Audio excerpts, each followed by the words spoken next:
Ayan, so oras na para mag-ihaw tayo ng salmon. So yung mga kailangan natin, ayan. Lemon at saka yung onion leaves. Ayan, ilagay natin yung lemon saka onion leaves para lalong sumarap. Ayan. So okay na. Ayan, nalagyan natin ng asin at paminta. At syempre, di mawala ang magic sarap. So ayan. Pudburan natin para lalong sumarap ang inihaw na salmon.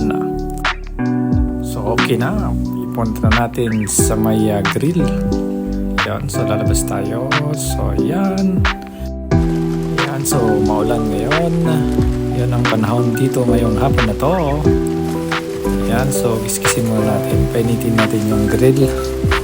Saan natin nilagay ang salmon. Ayan. So takpan muna natin siya. Ayan, buksan na natin.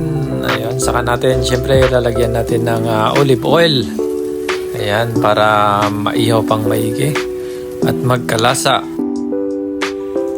Ayan, so luto na ang inihaw na salmon. It's ready for dinner.